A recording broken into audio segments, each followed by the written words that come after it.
Un homme entre dans une église. Il n'est pas croyant, mais il a un problème. Sa femme l'a quitté, son chien est mort, son patron l'a viré et il a perdu les clés de sa maison.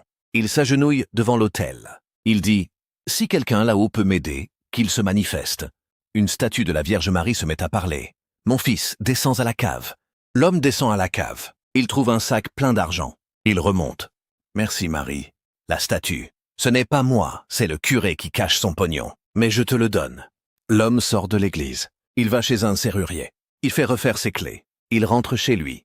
Sa femme est revenue. Elle a changé d'avis. « J'ai vu le curé, il m'a dit que tu avais trouvé de l'argent. » L'homme. « Ce n'est pas à toi. » La femme. « Je suis ta femme. La moitié est à moi. » L'homme. « On divorce. » Elle. « D'accord, mais je prends l'argent. » L'homme va voir un avocat. L'avocat, c'est encore le même. Il dit « L'argent trouvé dans une église appartient à l'église. » L'homme. « La Vierge me l'a donné. » L'avocat. « Devant un tribunal, ça ne tient pas. » L'homme rend l'argent à la statue. La statue. « Garde-le. Le curé est en train de le réclamer. » Le curé arrive, furieux. « Tu as pris mon argent ?» L'homme. « La Vierge me l'a donné. » Le curé. « La Vierge est en plâtre. Elle ne parle pas. » L'homme. « Pourtant, elle m'a parlé. » Le curé appelle un exorciste. L'exorciste arrive. Il asperge la statue d'eau bénite. La statue. « Arrêtez, j'ai la chair de poule. » L'exorciste s'enfuit. Le curé, terrorisé, laisse l'argent à l'homme. L'homme achète une maison neuve, un chien neuf, et retrouve un travail. Sa femme revient encore. Il la refuse. Elle se met en couple avec le curé. Le curé quitte l'église. La statue de la Vierge se tait définitivement. Un enfant, un jour, lui demande « Pourquoi tu ne parles plus ?» La statue « Parce qu'on m'a débranché. » L'enfant « Tu étais électrique ?» La statue « Oui. Le curé avait mis un haut-parleur. Il voulait escroquer les fidèles. » L'enfant raconte à ses parents. Le curé est arrêté. L'homme récupère l'argent de la statue, qui était un faux plâtre, c'était du vrai argent caché. Il devient millionnaire. Il ouvre une église à lui. Il fait une statue qui parle. Les gens viennent prier. La statue dit des blagues. Les gens rient. L'église s'appelle Notre-Dame du Rire. Le pape n'est pas content. Il excommunie l'homme.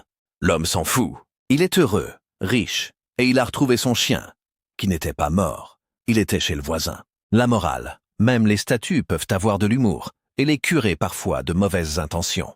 Fin. Un homme décide d'apprendre à danser le tango. Il s'inscrit à un cours. Le professeur, un Argentin avec une moustache, lui dit « Vous êtes rigide comme une planche. » L'homme « Je suis ingénieur. » Le professeur « On s'en fout. Détendez les épaules. » L'homme détend. Il ressemble à une planche qui s'affaisse. Le professeur met une musique. Il montre un pas. L'homme essaie. Il marche sur le pied de sa partenaire, une dame âgée. La dame « Aïe, vous êtes lourd. » L'homme « Désolé. » Il essaie encore. Il se tord la cheville. Il tombe. Le professeur « Le tango, c'est la passion. Vous, c'est la chute. » L'homme se relève. Il décide de persévérer. Il prend des cours particuliers. Le professeur lui apprend les bases. 6 mois plus tard, l'homme sait danser. Il participe à un concours. Il arrive sur scène avec sa partenaire, une jeune femme très souple. La musique commence. Il danse. L'homme tourne, vire, lance sa partenaire. Elle atterrit dans le public. Un spectateur lui casse le nez.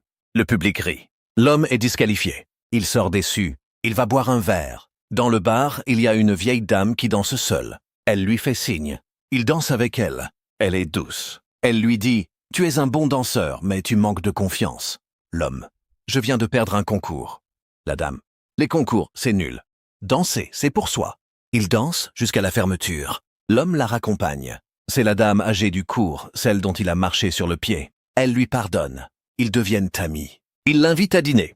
Elle lui raconte sa vie. Elle a été danseuse professionnelle. Elle a connu des grands. L'homme est ému. Il danse chez lui. Le voisin du dessous tape au plafond. L'homme. Il n'aime pas le tango. La dame. Alors, dansons plus fort. Il danse. Le plancher s'effondre. Il tombe chez le voisin. Le voisin, furieux, les poursuit en justice. L'homme est condamné à des travaux forcés, réparer le plancher. La dame l'aide. Pendant les travaux, ils tombent amoureux. Ils se marient. Leur première danse de mariage. Un tango sur le plancher neuf. Les invités applaudissent. Le voisin, réconcilié, leur offre une perceuse. L'homme. On va danser jusqu'à la fin de nos jours. La dame. Jusqu'à ce que nos jambes lâchent. Elle lâche. Ils dansent en chaise roulante. C'est un nouveau style. Ils ouvrent une école de tango pour seniors. Le succès est fou. Les vieux dansent, les jeunes aussi. L'homme meurt centenaire, en dansant. Sa femme dit « Il n'a jamais marché sur mon pied après la première fois. » On l'enterre avec ses chaussures de tango. Sur sa tombe, il a dansé avec la vie, et elle a suivi le rythme.